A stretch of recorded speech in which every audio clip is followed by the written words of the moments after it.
Mari kita berdoa. Tuhan yang hadir di tengah-tengah ibadah ini, yang telah mengundang setiap kami boleh layak untuk menghadap hadirat-Mu. Kami mohon ampunilah dosa dan salah kami. Kuduskan dan layakkan kami Tuhan. Dan berikanlah firman-Mu untuk setiap kami yang sudah hadir. Sehingga hidup kami yang kering dapat dihidupkan kembali. Hidup kami yang putus asa dan letih lesu, dengan beban berat yang tidak terungkapkan, benar-benar kami boleh pulang dari tempat ini dengan kelegaan. Biarlah di tengah-tengah situasi kondisi keadaan apapun yang telah menindih kehidupan kami, kami mampu melihat, kami mampu meyakini, kami mampu menghayati bahwa Allah yang kami sembah adalah Allah yang hidup, Allah yang peduli. Berfirmanlah Tuhan, karena kami sangat membutuhkannya. Amin. Saudara-saudara yang terkasih, firman Tuhan akan kita bacakan bersama dari Mazmur 113. Mazmur 113 ayat yang pertama dan ayat yang ganjil akan saya bacakan. Ayat 2 dan ayat yang genap, ibu bapa, saudara yang akan membacakan. Mazmur 113. Tuhan meninggikan orang rendah. Haleluya. Pujilah hai hamba-hamba Tuhan. Pujilah nama Tuhan.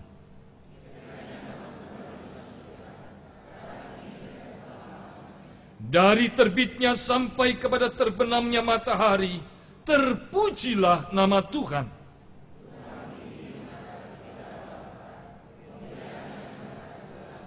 Siapakah seperti Tuhan Allah kita yang diam di tempat yang tinggi?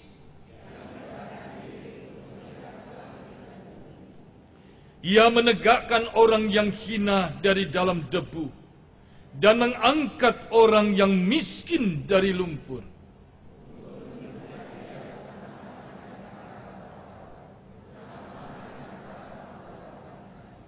Ia mendudukkan perempuan yang mandul di rumah sebagai ibu anak-anak, penuh sukacita. Haleluya. Demikianlah pembacaan firman Tuhan. Berbahagialah setiap kita yang mendengarkan firman Allah, yang memelihara dan melakukan dalam hidup kita. Haleluya.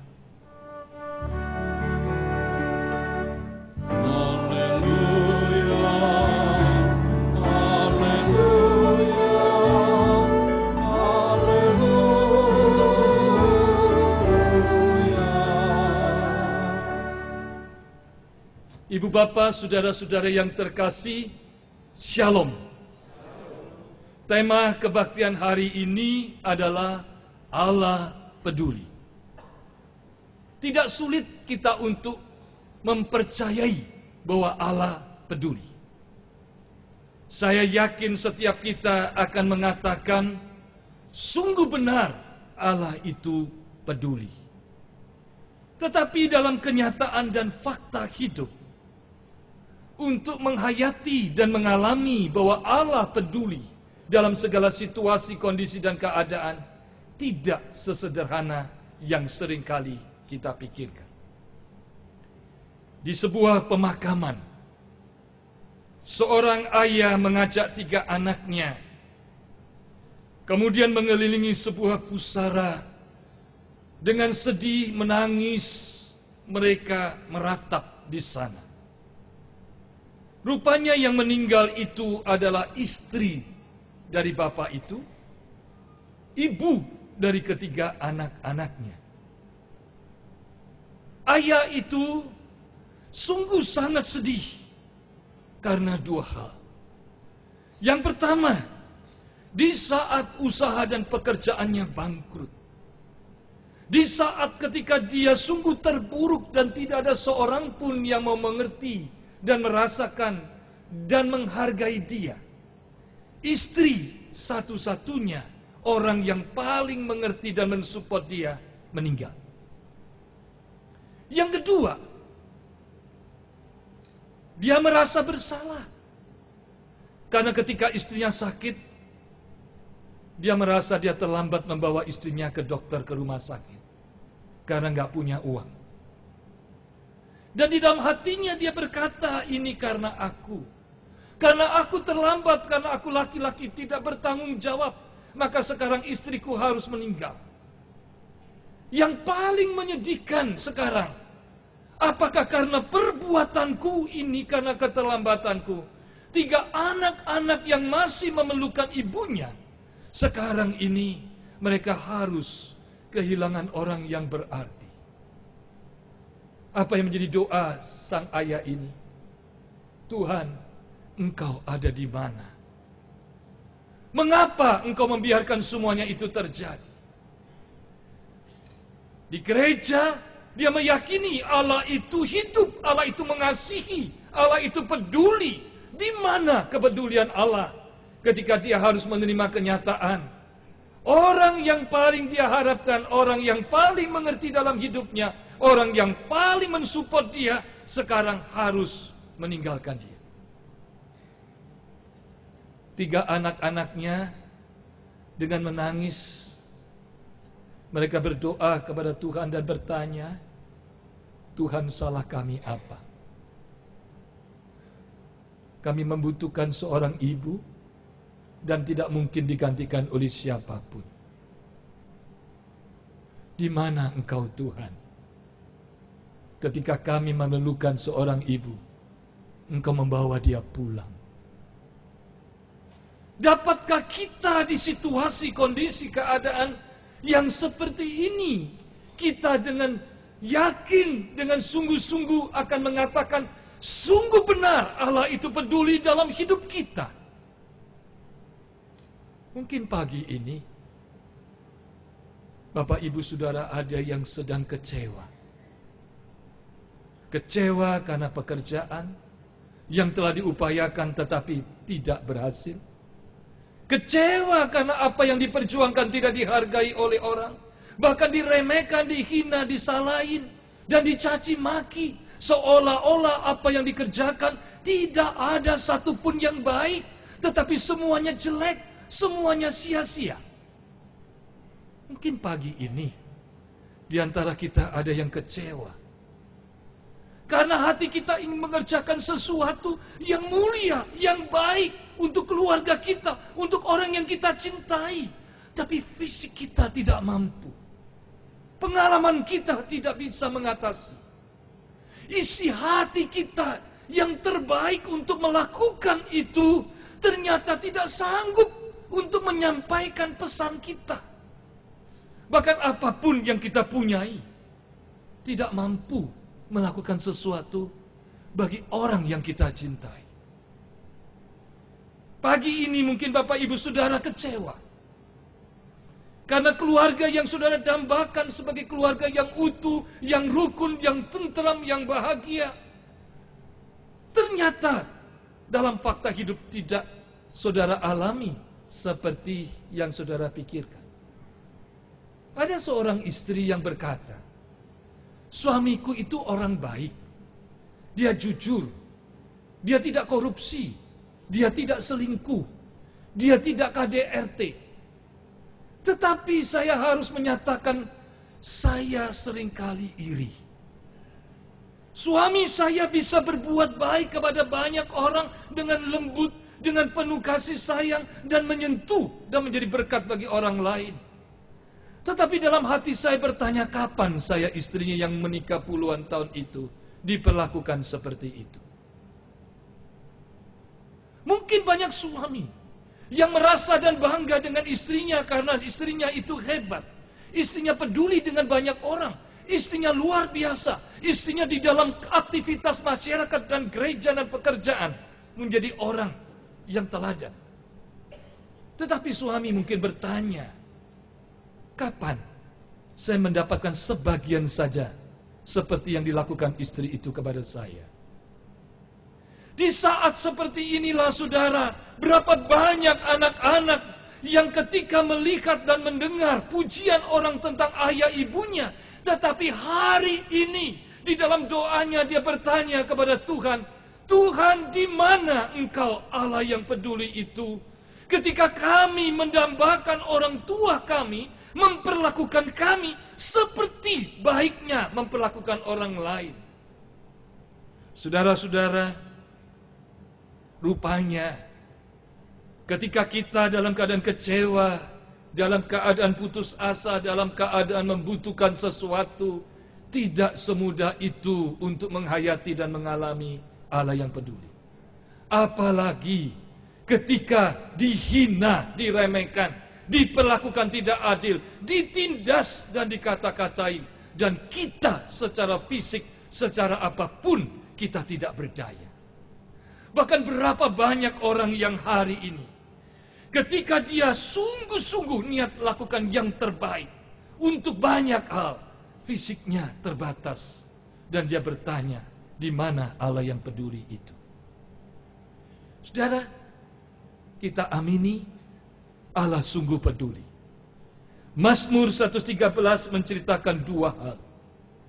Ayat pertama sampai 6 menceritakan kepada umat Israel dan mengajak umat Israel yang terpuruk, yang diremehkan, yang dihina, yang dilecehkan karena menjadi umat yang dibuang, yang tidak ada apa-apanya, yang hidupnya sungguh terpuruk itu, lalu mereka diajak untuk meyakini dan mengalami bahwa Allah yang memanggil, memilih mereka adalah Allah yang peduli.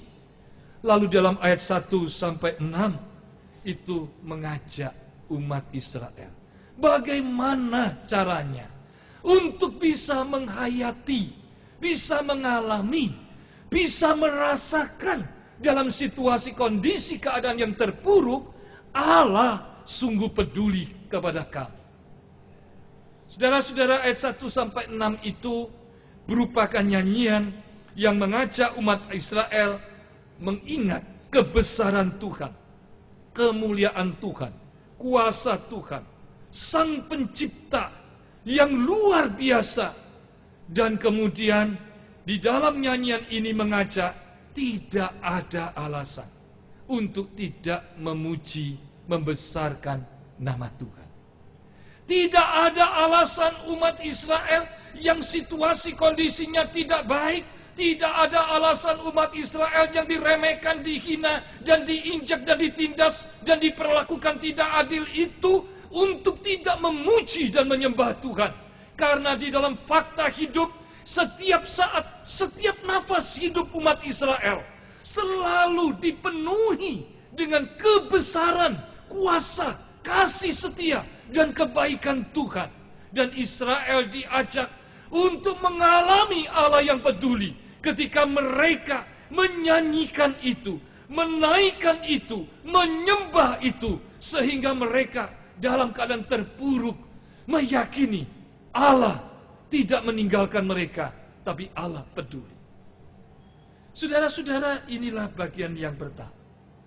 Jadi di saat yang terpuruk diajak menyanyi, diajak menyembah Tuhan dengan konsentrasi pusat yang kita sembah Allah yang luar biasa. Tidak ada yang tidak mungkin di tangan Dia. Dia Sang Pencipta, Dia Maha Kuasa, dan tidak ada yang tidak mungkin dilakukan oleh Dia. Dia mampu mengerjakan apapun.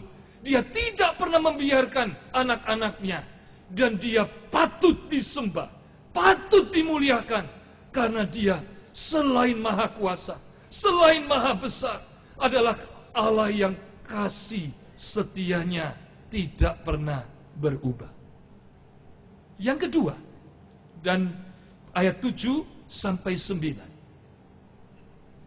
Bagaimana Israel bisa menghayati dan mengalami bahwa Allah peduli di saat yang tidak enak dan terjepit itu.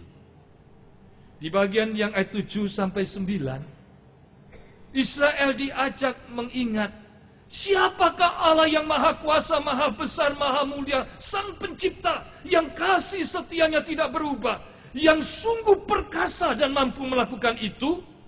Adalah Allah yang berpihak kepada orang-orang yang tersingkirkan. Dikatakan ayat 7, Allah menegakkan orang yang hina dari dalam debu. Dan Allah mengangkat orang yang miskin dari lumpur. Di zaman orang-orang Israel waktu itu, yang paling kasihan adalah orang yang miskin.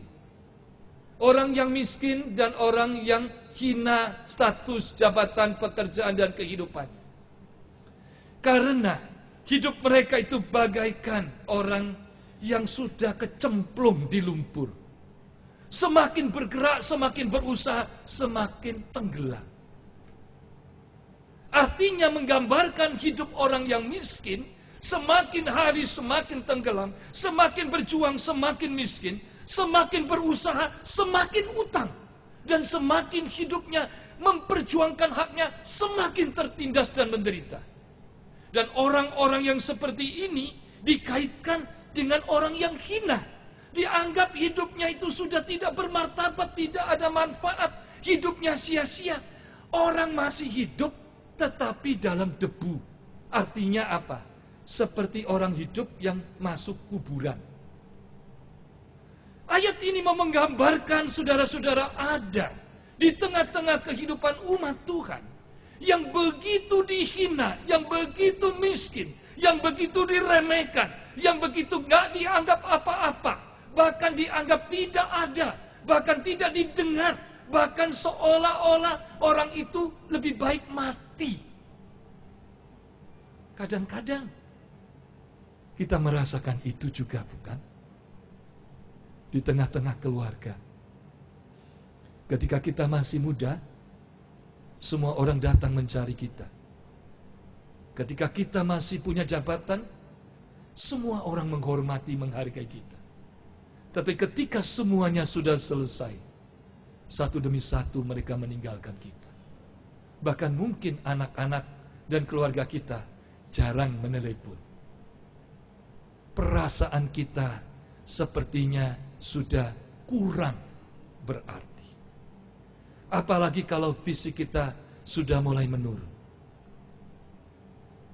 Tetapi firman Tuhan mengatakan apa? Tuhan mengangkat, Tuhan menegakkan, sehingga mendudukkan orang yang hina, orang yang miskin seperti itu sejajar, setara dengan kaum bangsawan terhormat, kaum bangsawan bangsaku. Saudara-saudara, pada bagian yang kedua ini, umat Israel diajak, apakah ketika engkau terpuruk, ketika engkau merasa hidup tidak berguna, bisakah engkau melihat bahwa Allahmu yang agung, Allahmu yang luar biasa, Allahmu yang mulia, Allahmu sang pencipta itu mampu mengangkat engkau dan mensejajarkan hidupmu itu sangat berarti, sama berartinya seperti para orang terhormat. Pada ayat yang terakhir dijelaskan bagaimana rasanya orang dihina, diremehkan, dilecehkan. Diibaratkan bagaikan seorang wanita, seorang perempuan yang mandul. Yang di zaman itu, kalau seorang perempuan yang sudah menikah dan mandul, gak punya anak, itu dianggap gak ada apa-apanya. Bahkan tidak punya hak. Seolah-olah haknya itu melekat kalau dia melahirkan anak. Di berbagai budaya bangsa manapun, rasa sinis, hinaan dari sorot mata, dari pertanyaan, untuk perempuan-perempuan yang mandul, sampai hari ini terasa. Bahkan seolah-olah kalau perempuan itu mandul tidak bisa punya anak, dia boleh disingkirkan, dia tidak punya arti. Dan seolah-olah dia berarti, dia punya hak, dia punya segalanya, karena dia melahirkan anak, apalagi anak lelaki. Tapi tahukah saudara, ketika umat Israel diibaratkan sampai seperti perempuan yang mandul di rumah, apa janji Tuhan? Tuhan akan melakukan dan menghargai dia sebagai ibu. Ibu dari anak-anak dan penuh sukacita. Saudara-saudara, sekalipun dia tidak melahirkan, sekalipun dia mandul, tapi dia akan dihormati, dia akan dihargai, dan semua orang, anak-anak itu akan menyebut dia sebagai ibu yang bermartabat, dan dia akan penuh dengan sukacita. 3 ayat ini 7, 8, 9. Bagaimana mengajak umat Israel menghayati dan mengalami Allah yang peduli. Yaitu dengan cara, yaitu yakin. Yakin bahwa hidup saya itu bukan untuk sia-sia. Saya beri nafas oleh Tuhan bukan untuk tidak berarti. Ketika Tuhan menebus saya dan telah mengampuni dosa saya dengan menyerahkan nyawa dan darahnya, saya dibalut oleh pengampunan Tuhan.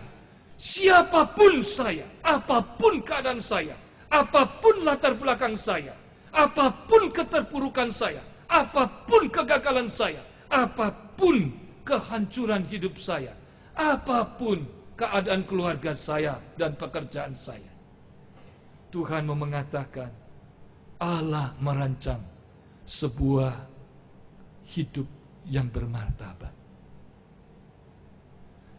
Saudara-saudara, apa artinya bacaan ini untuk kita hari ini dengan tema Allah peduli?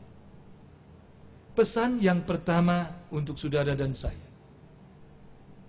Jikalau hari ini kita merasa dihina, diremehkan, dilecehkan, hidup sesak, dan bagaikan orang yang sedang masuk di dalam kolam, hampir tenggelam, sudah tidak mampu, dan benar-benar tidak tahu apalagi, kecuali dalam hati hanya bisa menjerit, Tuhan tolonglah aku, dan aku tidak tahu apakah Engkau ada atau tidak. Ingatlah, kita harus berubah. Yang harus ada di dalam pikiran dan hati kita dan hidup kita, tidak boleh membiarkan keluh kesah dan sungutan seperti itu. Tidak boleh membiarkan diri dan mengatakan, benar aku tidak ada artinya. Benar aku sudah hancur dan gagal. Tetapi hendaklah engkau hari ini dan saya mempusatkan kepada Allah. Allah yang kita punyai, Allah yang kita sembah, Allah yang sungguh kita puji itu adalah Allah yang hidup, Allah yang maha kuasa, Allah yang mengasihi kita, Allah yang tidak berubah, Allah yang peduli. Sehingga sampai dari hati kita menaikkan puji-pujian, tidak ada alasan aku harus bersusah, bersedih hati dan berputus asa. Karena aku memiliki Allah yang hidup. Sumber kehidupanku adalah melampaui apa yang aku hadapi. Apapun yang aku hadapi, aku punya Tuhan yang di atas segala kesusahan dan ketidakberdayaan. Saudara-saudara, jikalau kita dalam keluarga merasa tidak rukun, bukan menambah uang belanja, bukan menambah fasilitas, tapi marilah kita berkumpul dalam sekeluarga.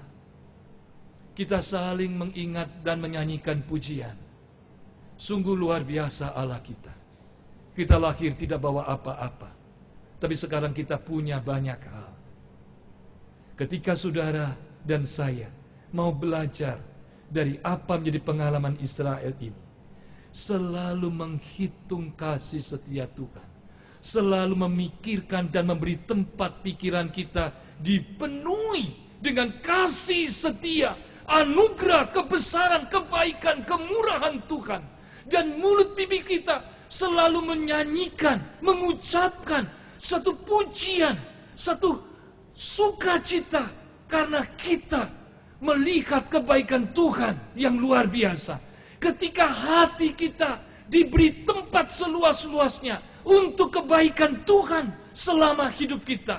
Ketika langkah kita, ketika hidup kita dipakai untuk memuji dan menyembah Dia atas kebaikannya.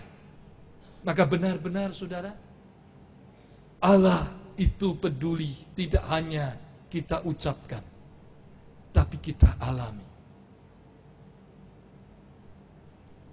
Pelajaran yang kedua, ketika kita dalam keadaan terpuruk dan tidak berdaya, firman Tuhan mengingatkan kita tentang rancangan Tuhan, tentang hati Tuhan, tentang kesungguhan Tuhan, tentang harga yang Tuhan bayar demi keluarga saudara, demi masa depan saudara, demi kehidupan saudara, demi kesukacita dan kebahagiaan saudara. Allah membayar dengan lunas nyawa dan darahnya. Tetapi pertanyaannya, apakah saudara masih percaya hidup saudara berarti di mata Tuhan? Apakah saudara yakin apapun yang kau alami hari ini bukan akhir dari perjalanan hidup? Apa yang kau alami hari ini adalah membentuk engkau untuk mencapai tujuan yang sesungguhnya, tujuan akhir yang Tuhan rancang, sebuah sukacita kebahagiaan, dan engkau menjadi serupa dengan Tuhan.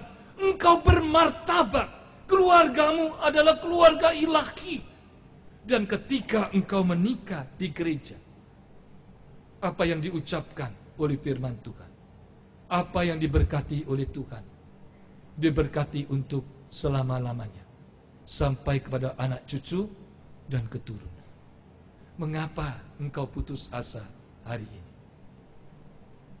Saudara-saudara, biarlah kita boleh mengajak seluruh keluarga kita dan seluruh kehidupan kita, dan kemudian bersama-sama tidak lagi mempertanyakan, Tuhan, adakah engkau ada? Tapi marilah kita bersama-sama juga akan berdoa dan mengatakan, apapun yang aku alami Tuhan, tapi aku masih yakin hidupku dibayar dengan harga yang mahal. Aku harus, dan keluargaku, pekerjaanku, kehidupan dan pelayanku berharga di mata Tuhan. Dalam kondisi keadaan yang tidak mungkin, dalam kondisi yang terbatas, di dalam ketidaksanggupanku, aku masih yakin Allah mengangkat aku. Allah akan mengangkat aku. Aku tidak akan punya waktu untuk membalas, untuk membantah, untuk menjelaskan, untuk membela diri bagi orang-orang yang menghina aku. Aku tidak perlu mengada-ada supaya aku bukan menjadi perempuan mandul. Tetapi biarlah aku ada sebagaimana, yaitu aku memang perempuan mandul. Tetapi aku perempuan mandul yang dipakai dan diurapi oleh Tuhan, menjadi ibu dari anak-anak yang terhormat dan penuh dengan sukacita. Saudara-saudara, inilah yang ingin diajarkan oleh pemazmur untuk kita semua. Kita tidak harus menjadi orang lain. Kita menjadi kita apa adanya, tetapi memegang Tuhan, memegang rancangan Tuhan, berjalan bersama dengan Dia, berjalan dengan langkah sesuai dengan kekuatan dan berkat yang Tuhan berikan. Dan percayalah, tidak ada yang tidak mungkin, tidak ada yang mustahil. Ketika saudara sungguh-sungguh berdoa, maka di saat saudara merasa tidak mampu, disitulah Allah menyelesaikan bagi saudara. Saudara-saudara, beberapa waktu yang lalu ada salah seorang anak remaja yang pernah kami layani menyaksikan kisahnya. Dia menceritakan suatu saat usaha dan pekerjaannya hancur. Mereka tidak punya apa-apa lagi. Dan di dalam keadaan seperti itu, yang suami kehilangan pekerjaan, yang istri juga kehilangan pekerjaan. Tetapi hari ini mereka menjadi orang berhasil. Berhasil bukan hanya dalam pekerjaan, bukan hanya dalam rumah tangga, tetapi melayani Tuhan dengan sungguh-sungguh. Dia menceritakan, pada saat kami terpuruk, pada saat kami habis, pada saat dari mudah kami melakukan pekerjaan itu sampai kepada puncaknya habis total. Itu terjadi sekitar tahun 98. Lalu apa yang mereka lakukan? Mereka hanya bisa menangis. Dan tahukah apa yang terjadi? Sampai titik terakhir ketika mereka seperti orang hampir tenggelam, Di situ mereka berdua disadarkan, kami masih punya Tuhan. Dan kami hidup bukan untuk gagal. Tapi nggak punya apa-apa. Mereka berdua keliling. Keliling dari kampung ke kampung, dari desa ke desa. Disitulah Tuhan tunjukkan dari mana mereka harus memulai. Mereka melihat batang-batang pohon pisang yang bergeletakan di mana-mana terbuang. Lalu mulai timbul di dalam pikirannya, bagaimana itu dikeringkan, bagaimana itu menjadi sebuah benda seni. Dan akhirnya mereka mulai dari sana. Itu bukan tujuan akhir, itu tujuan peralihan. Mendidik mereka bahwa ternyata ada banyak barang-barang di sekeliling itu yang dibuang tapi berharga. Siapa bilang Tuhan tidak peduli? Dari sanalah mereka merangkak, dari sanalah mereka memulai, dari sanalah mereka membangun, dari sanalah akhirnya mereka berhasil. Tapi bedanya di mana? Sekarang suami istri itu merasakan betapa berharganya keluarga. Kalau dulu sukses, tapi masing-masing sibuk. Masing-masing pun rasa punya uang. Sekarang uang bukan segala-galanya. Keluarga lebih dari segala-galanya. Lalu sesudah itu diingatkan. Ketika miskin, ketika jatuh, ketika terpuruk. Semua orang tidak memandang dia. Akhirnya mereka berkata suatu hari, jangan pernah berpikir dan mengharap orang menghargai kamu. Orang menghargai kamu karena kamu masih punya. Tapi ketika kamu tidak punya apa-apa, satu demi satu akan meninggalkan. Mungkin semuanya. Tetapi akhirnya mereka melihat uang yang mereka kumpulkan hari ini punya arti bukan berapa angkanya. Untuk apa itu dimanfaatkan. Dan itulah yang menyebabkan hidup mereka sekarang menjadi lebih berarti. Saudara-saudara, apakah saudara sedih hari ini karena apa yang kau alami? Jangan melihat hari ini. Lihatlah hari esok. Karena di dalam kegelapan yang paling gelap, di tengah-tengah cuaca hujan dan badai, akan terbit pelangi yang indah. Jangan pernah berhenti untuk memegang Tuhan dan mempercayai Tuhan. Bahwa Allah menetapkan langkah-langkah saudara untuk menjadi pelangi yang indah. Dan yang terakhir, Mazmur 113 ini mengajak umat Israel mengalami Allah yang peduli dengan cara dalam keadaan situasi, kondisi dan keadaanmu yang terpuruk dan terbatas. Jikalau benar Allah itu peduli, jikalau Allah yang peduli itu ada di hatimu, jikalau engkau yakin akan rancangannya, jikalau engkau percaya dia ada dalam hidupmu, maka engkau sesungguhnya mulai hari ini diutus untuk peduli kepada orang lain. Hidupmu yang terbatas, yang terpuruk ini sekarang dipanggil dan dipilih dan diutus untuk peduli kepada orang lain. Saudara-saudara, saya akan menutup khotbah ini dengan sebuah kesaksian yang saya dengar, saya lihat, saya alami dari sepasang suami istri. Sepasang suami istri ini tinggal di sebuah kota kecil, dan mereka dari anak-anak sudah ikut sekolah minggu. Mereka berteman, ketika remaja pemuda mereka juga melayani. Dan akhirnya mereka menjadi guru-guru sekolah minggu. Akhirnya dalam pergumulan doa, mereka menikah di gereja. Saudara tahu, ketika mereka menikah dari tahun ke tahun, belasan tahun kemudian, mereka jujur mengatakan hidup mereka tidak bahagia.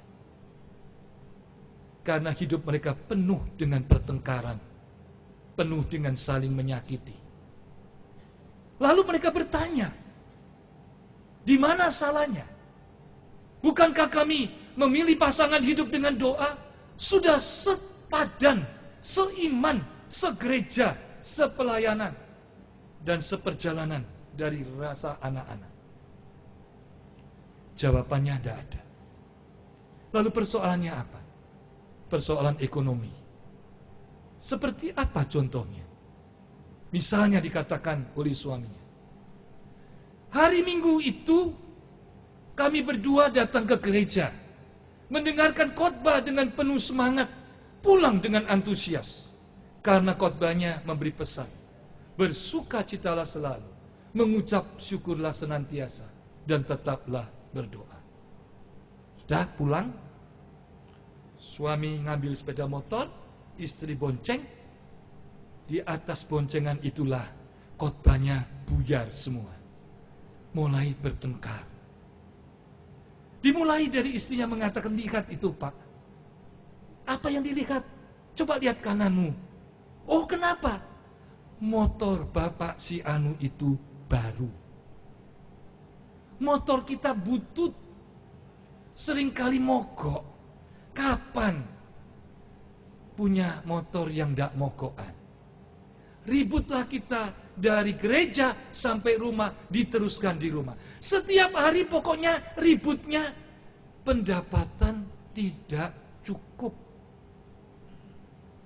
Saudara-saudara, pada akhirnya pasangan suami istri mengatakan sampai pada suatu kali, akhirnya kami memutuskan berhenti tidak kebaktian ke gereja. Kenapa? Karena doa nggak doa podo wae. Ke gereja dan tidak ke gereja sama saja tidak berubah. Hidup kami sangat susah dan kurang. Tapi karena mereka dari kecil sudah kebiasaan baca dan melakukan kebiasaan saat teduhnya jalan. Bukunya sama. Nah, di dalam bulan-bulan itu suami istri ini saat teduh dengan marah kepada Tuhan. Karena perintah dari tema pada saat teduh itu, apa yang kau lakukan untuk saudaramu yang paling hina, engkau melakukan untuk aku. Apa yang tidak engkau lakukan untuk saudaramu paling hina, engkau tidak melakukan aku. Apa doanya? Tuhan, yang harusnya peduli itu orang lain kepada saya. Kami ini kekurangan, dari kecil setia, dari kecil melayani. Kok kami yang dalam keadaan sudah kurang ini harus memperhatikan orang lain? Sudah tambah ribut, sampai akhirnya ributnya berhenti. Saking capeknya, akhirnya kemudian suaminya mengatakan, bagaimana kalau sekarang kita turuti? Turuti gimana? Yang kamu kasihkan aja nggak cukup kok. Saudara, akhirnya doanya suaminya begini. Tuhan, saya mau taat akan firman-Mu. Saya mau peduli betul kepada siapapun. Tapi Tuhan tambahkan rezeki. Rezekinya nggak tambah. Sama saja. Lalu doanya berubah lagi. Tuhan tolonglah, saya mau taat firman-Mu. Tapi bagaimana caranya saya mau peduli, tapi tidak mengurangi jatah istri saya. Sama juga kan? Sampai suatu sore, saudara-saudara, dia menemukan jawabannya. Dia punya kebiasaan merokok. Dia bilang, kalau begitu, bagaimana kalau saya berhenti merokok, satu hari satu batang saja. Sisa itu saya pakai untuk mempedulikan orang. Saya ingin tahu Tuhan itu sampai di mana. Darah dikumpulkan tiap hari. Lalu dia tanya, Tuhan, siapa yang harus saya pedulikan? Di kampung ini banyak orang yang harus diperhatikan. Nggak cukup ini. Siapa yang harus saya pedulikan? Darah akhirnya dia melihat di kampung itu baru lahir sepasang suami istri. Bayi kembar dari sepasang suami istri. Bayi kembar ini lahir dari keluarga yang sangat miskin. Ibunya karena kekurangan gizi nggak bisa memberikan ASI. Lalu bayi ini setiap hari hanya dikasih teh manis. Lalu dia mengatakan, ini dia yang harus saya pedulikan. Tiap hari dia titip sama istrinya, ini uang rokok, saya tidak pakai rokok, kamu belikan susu untuk bayi itu. Apakah penghasilannya bertambah? Tidak. Lalu apa yang berubah? Suasana dalam keluarga itu berubah. Tidak lagi mengeluh, tidak lagi bersungut-sungut, tidak lagi ngomel. Tetapi yang diceritakan adalah sekarang bayi kembar itu minum susunya kuat sekali, cepat habis, gemuk sekali, dan seterusnya dan seterusnya. Sampai pada satu titik suaminya itu menceritakan, akhirnya saya sadar, kalau dengan uang rokok Tuhan bisa memakai dan memberkati, ngopeni, memperhatikan anak orang lain, masa dengan segenap hidup saya tidak bisa memberikan yang terbaik untuk istri dan anak-anak saya? Ada sebuah kekuatan, ada sebuah semangat, ada sebuah hikmat yang luar biasa memacu dia dan memberikan semangat untuk dia berjuang. Dan ternyata itu didukung oleh istrinya yang tidak mengeluh dan bersungut-sungut.